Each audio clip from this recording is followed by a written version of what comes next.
Dragon Slayers Academy 18. Never Trust a Troll. Chapter 1. Summer vacation was over. Wiglaf of Pinwig was itching to get back to Dragon Slayers Academy. That's why, on a blue-skied fall morning, he stood outside his family's hovel in his DSA uniform. All he owned was tied in a bundle at the end of a stick. "Dudwin," Wiglaf called, "are you coming?" Wiglaf's third youngest brother darted outside with a pack on his back. "I can't wait to go to school," he said. Now Wiglaf's father, Fergus, and his mother, Morwina, and his 11 other brothers crowded together in the hovel doorway. "Bye, Wig," the brothers called. "Bye, Dud." As the two started off, Fergus called, "Knock knock." Wiglaf rolled his eyes. His father told really bad knock-knock jokes. He answered, "Who's there?" "Howard," cried Fergus. "Howard who?" said Wiglaf. "Howard, you like some cabbage soup?" boomed Fergus. Morwina bursted over. She thrust a flagon of warm cabbage soup into Wiglaf's hands. "The hovel will seem empty without your lads," Morwina said. Then she twirled around 3 times and spat on the ground for good luck. "Wiggy promised to keep an eye on your little brother." "I promise, mother," said Wiglaf. At last, with more waving and goodbying, the lads set off. "I cannot wait to see Daisy again," said Wiglaf as they walked beside the swamp river. Thanks to a wizard's spell, Wiglaf's pig, Daisy, spoke Pig Latin. Wiglaf's mother did not want Daisy around, for she feared that a talking pig would bring bad luck. So Daisy had spent the last weeks of summer with Erica.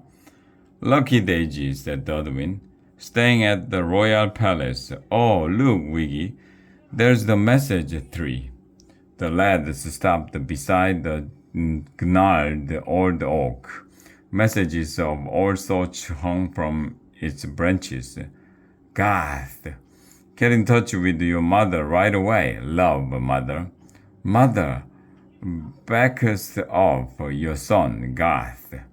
Dudwin pointed to a message with a drawing of a dragon. "Wiggy," he said, "read this one." Wiglaf read aloud. "Bubbles are alert. The water dragon known as Bubbles has been spotted in Leech Lake. Do not be fooled by his friendly blue eyes or his cherry smile. Bubbles is dangerous, very dangerous. Here is how ye shall you know him. Full name, Bubbles von Troubles, mate, Ducky McScares, slain by Sir Trom, the brave and bold. Appearance, scarce, sea blue, horn, tenor sax, eyes, navy blue, feet, webbed. Often heard saying, "Surf up." Biggest surprise, he's not a flamer. Hobby, water ballet. Favorite thing in all the world, playing blue dragon on his horn. His mark, be on a tree. Secret weakness, said Dudwin. "What does that mean? I don't think Bubbles sounds so scary." "You never know with dragons, Dud," said Wiglaf. He opened the flask. They held their noses and gulped down most of their mother's cabbage soup. Then the lads walked on. At last they reached the slimy waters of Nowhere Swamp. In the middle was a patch of quicksand known as Wizard's Bog. A row of rocks poked up, making a path across the swamp. It was right here, a year ago, that Wiglaf first met Jelloc. It was here that the wizard put a Pig Latin speech spell on Daisy. It was here that Jellock gave Wigglytuff his magical sword, Shokill. Too bad the wizard had forgotten the magic words that would make the sword leap from Wigglytuff's hand and slay a dragon. Be careful crossing, Dud, said Wigglytuff. The quicksand is very quick. Oh, fie, Wiggy, said Dudwin. I've crossed this swamp 100 times. What's this? He began hopping from rock to rock on one foot. Wiggy's stomach knotted up as he watched. Why did Dudwin always have to show off? I'm almost across, Dudwin shouted. Then he took a bad hop and splashed into the swamp. Wigglytuff raced across the rocks toward his brother. Wiggy, help! cried Dudwin. I'm sinking. I'm coming, Dud, cried Wigglytuff. When he was close enough, Wigglytuff stuck out the stick that held his bundle. Grab on, he cried. Dudwin grabbed the end of the stick. Pull harder, Wiggy, wailed Dudwin. I'm going down fast. I'm trying, called Wigglytuff. Wobbling on a rock, he was half afraid he'd fall too. Then suddenly his brother began to rise out of the quicksand. Up, up, up.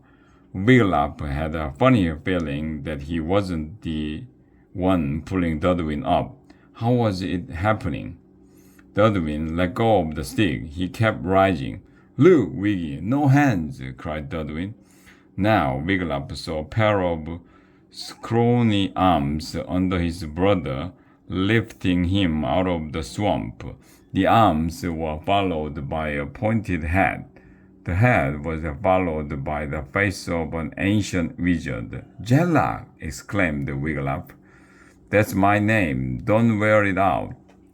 The wizard continued to rise magically out of the swamp. From the tip of his head to the soles of his slippers, Jellock was coated in swamp ooze. So was Dudwin. The wizard glided over and set Wigglytuff's brother down on the bank. Thanks, Wiz, said Dudwin. That was awesome. Jellock smiled. What sort of gift would you like, lad? I get a gift? Said Dudwin. The wizard nodded.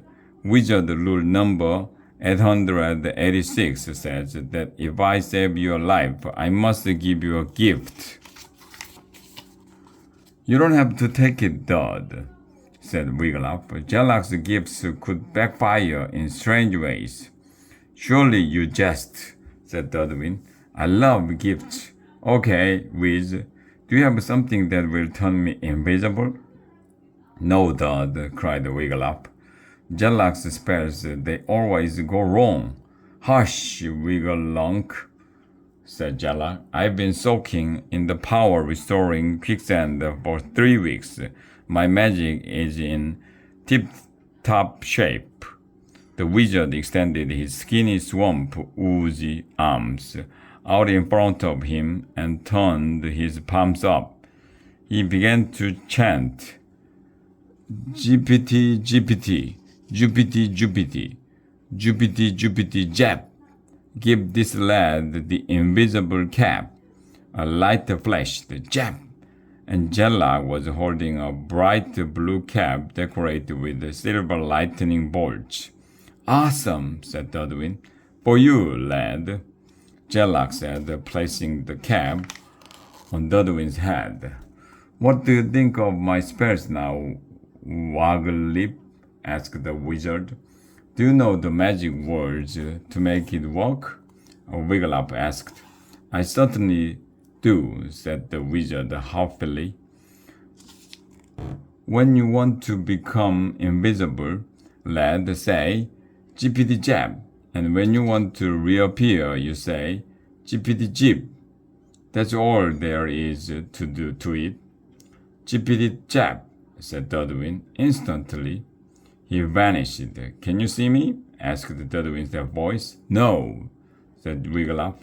Reappear now, Dud. Jippity Jip, said Dudwin, and there he was again. Wigglytuff breathed a sigh of relief. It was amazing. Jelak's spell worked perfectly. 3 weeks in the swamp really had done the trick. Thanks, Wiz, said Dudwin. Ta-da, lads, said Jelak. I'm off to see Gizmo. The amazing one is still miffed at me for breaking his brand new cloud maker. But now, with my powers restored, I can fix it.